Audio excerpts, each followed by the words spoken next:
Good evening and welcome to CYC News for today, the 2nd of March and the 23rd of Amchir, 17:30 a.m. I'm Mina Nada. And I'm Angie Victor.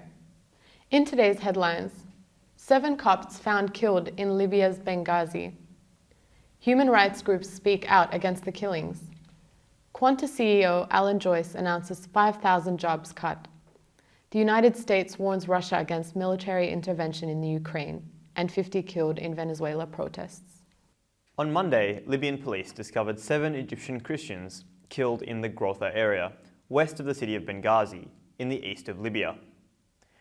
Islamist militants are active in this area, and there are many kidnappings and car bombings, Libyan security officials said. A source from Benghazi Medical Center told MCN that the 7 Egyptians were shot in the head and chest. The Coptic victims have been identified as Talat Siddiq Basyouni, Hani Garas Habib, Nadi Garas Habib, Fauzi Fathi Siddiq, Edward Nashid, Ayub Sabri Tawfiq, and Osama El Romani. The official spokesman for the Egyptian Foreign Ministry, Ambassador Dr. Badr Abdul Ati, said that the ministry is following intensively, in coordination with the Libyan authorities, the murder of the 7 Egyptian citizens. He added that preliminary information indicated that the incident took place yesterday evening between 10 and 11 p.m. The murders were carried out by a group of masked men who broke into the first floor of the building, then kidnapped 8 Egyptians who were living there. He said that according to Libyan authorities, the bodies were found tied up and shot. Abdul Ati added that the Egyptian embassy in Tripoli and the General Consulate in Benghazi are collaborating with the survivors living in the same building and with the Libyan authorities to transport them and the bodies of the slain to Cairo, so that they may be received by their families and buried in their homeland. Egypt expects the Libyan side to speed up the investigation into this heinous crime, identify the circumstances, inform the Egyptian side of the results of the investigation as soon as possible, and bring the perpetrators to justice, the ambassador added. Benghazi, where the revolution to overthrow Colonel Muammar al-Gaddafi started in 2011, is experiencing acts of violence, and it is a stronghold of Islamist extremists accused of carrying out attacks against security forces and Western facilities. In related news, Libyan authorities arrested more than 100 Coptic Christians last February on charges of proselytizing, because the authorities found religious books and pictures at some of their homes and workplaces. While in detention, they were tortured by Libyan authorities. A number of parties and human rights organizations condemned the killings of 7 Coptic Christians in Libya, whose bodies were found Monday in Grotha area, west of the city of Benghazi in eastern Libya. They requested speedy prosecution of the perpetrators. The Free Egyptians Party condemned the terrorist act against innocent Egyptians in Libya. Nader el-Shar'awi, Secretary General of the party's Affairs of Egyptians Abroad, said, "We expect from the Egyptian authorities quick action and pressure on the Libyan authorities to carry out the role entrusted to them in protecting the Egyptian community working in Libya. We also request the Libyan authorities catch the perpetrators of this dastardly act against the innocent Egyptians." The Committee of Human Rights of the FEP, under the leadership of Ibrahim Edward, condemned the criminal attack. The committee urged the concerned authorities in Egypt to quickly discover the circumstances of the terrorist act and present them to the public as soon as possible. The state agencies should carry out an investigation on the incident of the 7 Egyptian Christians killed in Tripoli, Libya, and should be punished, Mohammed Abu Hamid, the founder of the Life of Egyptians Party, said Monday on his Twitter account. The Revolution Egypt Party, under the presidency of Mahmoud Mahran, also condemned the incident and asked the Egyptian Ministry of Foreign Affairs to take firm action to protect Egyptians in Libya, stressing that Egyptian blood will not be shed in vain and the blood of Egypt's Coptic brothers will not be wasted. He also asked the Egyptian government for taking all the necessary measures toward Libyan government to protect Egyptians in Libya. Bassem Kamel, member of Executive Bureau of Egyptian Social Democratic Party, said on his Facebook account, "The killing of Egyptians in Libya is an insult to each Egyptian," requesting taking of firm actions from the Egyptian authorities, suiting with respect for our dignity. Peter Ramses El Nagar, a lawyer, said on Sunday that Major General Mohammed Ibrahim, the Egyptian Interior Minister, decided on Friday to release Coptic student Gamal Abdul Masoud, who is accused of contempt of Islam on charges of publishing of caricatures of the Prophet of Islam on his Facebook account. Some students of Mankabad High School in Asyut and some citizens mobbed outside the school against Abdul Masood and tried to kill him in December 2011 over the charges. The court sentenced the student to 3 years in prison, and the misdemeanor court of Asyut confirmed the sentence on May 29, 2012. On February 5th, the student's father submitted a petition to the Ministry of the Interior to release his son. The student's father refused to make any remarks after the issuance of this decision, stressing that he does not want any trouble and that he is worried about the future of his son, who lost his future because he was imprisoned unjustly.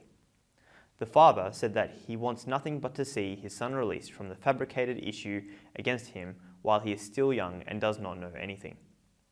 It is worth mentioning that charges of contempt of Islam against Copts have increased recently, especially with the growing influence of Islamist movements.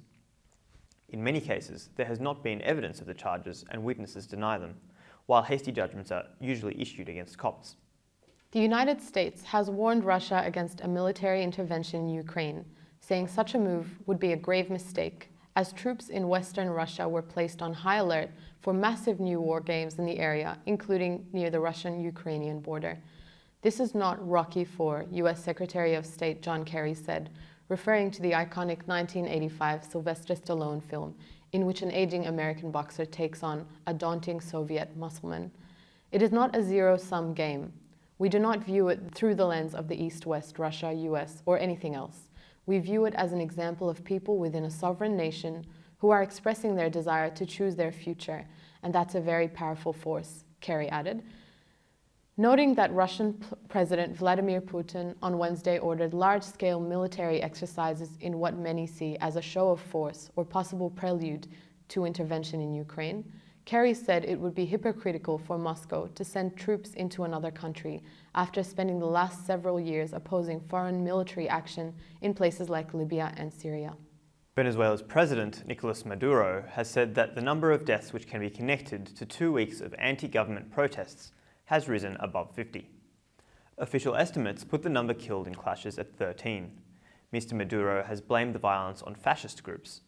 He was speaking ahead of a meeting intended to put an end to the unrest, sparked by anger at high inflation, rampant crime, and food shortages.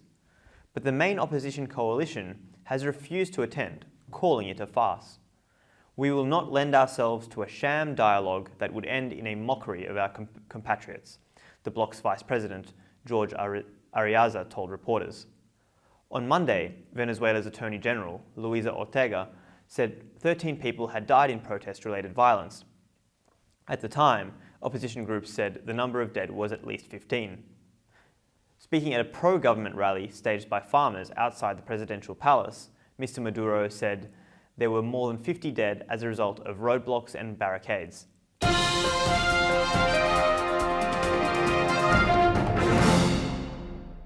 Australian airline Qantas has confirmed it will cut 5,000 jobs from its 32,000-strong workforce after announcing a $252 million half-year loss. The airline, battling record fuel costs and fierce competition from subsided rivals, is working to slash costs by $2 billion over 3 years. The carrier also flagged significant changes to its fleet plans and network, and a reduction in capital expenditure of $1 billion over the next 2 financial years. Slashing jobs to win taxpayer assistance shows the age of entitlement is alive and well for corporate Australia, the Electrical Trades Union says. The union, which represents hundreds of Qantas maintenance workers around the country, said, while government assistance for major industries isn't new, any taxpayer money for the airline would mark the first time a company has been rewarded for slashing thousands of Australian jobs. Doctors have devised a new way to treat amputees with phantom limb pain. Using computer-generated augmented reality, the patient can see and move a virtual arm controlled by their stump. Electrical signals from the muscles in the amputated limb talk to the computer, allowing real-time movement. Amputee Ture Johansson says his pain has reduced dramatically thanks to the new computer program, which he now uses regularly in his home. For 48 years, my hand was in a fist, but after some weeks with this training, I found that it was different, said Ture. He now has periods when he is free of pain, and he is no longer woken at night by intense shots of pain. And that's all for CYC News for today. Stay tuned to CYC News for more Christian content. I'm Angie Victor. And I'm Minanada from the Sydney studios of CYC. Good night and God bless.